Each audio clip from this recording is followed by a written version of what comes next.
Hola compañeros, bienvenidos a un nuevo video. El equipo está conformado por Natalia y Melissa. Nosotros vamos a hablar sobre los métodos de transferencia de calor.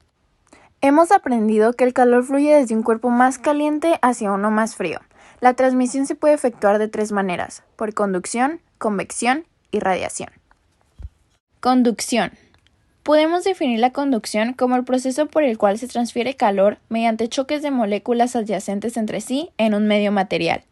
Las moléculas más calientes transmiten calor a sus vecinas y estas a las siguientes de manera sucesiva hasta que no hay diferencia de temperatura.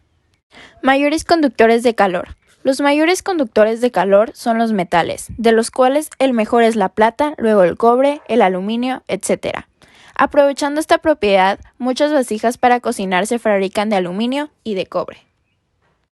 Por el contrario, el plástico, la madera, el vidrio, el aire, etc. son malos conductores de calor. Por esta razón, las asas o mangos de instrumentos que se calientan generalmente son de plástico o de madera. En el invierno, utilizamos ropa de lana que nos protege contra el frío, ya que al ser mala conductora de calor impide que escape energía térmica de nuestro cuerpo.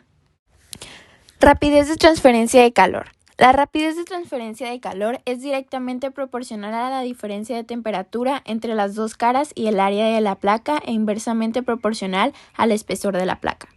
Aquí tenemos la fórmula que significa que la rapidez de la transferencia de calor es igual a la constante de proporcionalidad por el área de la placa por la diferencia de la temperatura de la cara más caliente de la placa menos la temperatura de la cara menos caliente de la placa sobre el espesor de la placa.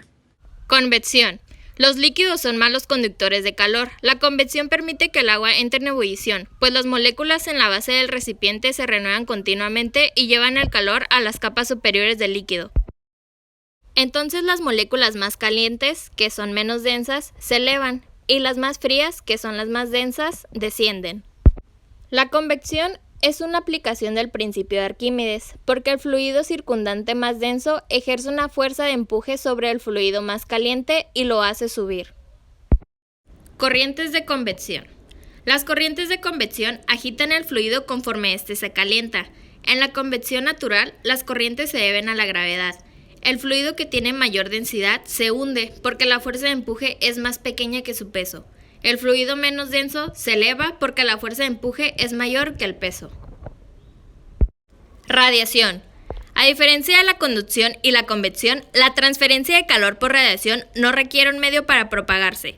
Este proceso de transmisión de calor se refiere a la transferencia de energía por ondas electromagnéticas. Toda energía que se transmite por radiación se llama energía radiante.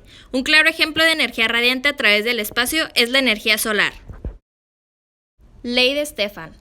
Según la teoría de los cambios de Prevost, todos los cuerpos emiten energía radiante de manera continua. La potencia radiada o emitida con la cual un objeto emite energía radiante varía proporcionalmente con la cuarta potencia de su temperatura absoluta. Este enunciado se llama Ley de Stefan, cuya expresión matemática es: potencia radiada o emitida por el cuerpo en watts o joules sobre segundo igual a constante de Stefan por constante de emisividad por área de la superficie del cuerpo en metros cuadrados por temperatura del objeto en grados Kelvin a la cuarta potencia. El valor de la emisividad varía entre 0 y 1, dependiendo de las propiedades de la superficie. La energía neta ganada o perdida por segundo por un cuerpo como resultado de la radiación es igual a la emisión de energía menos la absorción de energía, es decir, energía neta ganada o perdida por segundo por radiación es igual a la temperatura absoluta del cuerpo a la cuarta potencia menos la temperatura absoluta de los alrededores a la cuarta potencia por la constante de Stefan por constante de emisividad por área de la superficie del cuerpo en metros cuadrados.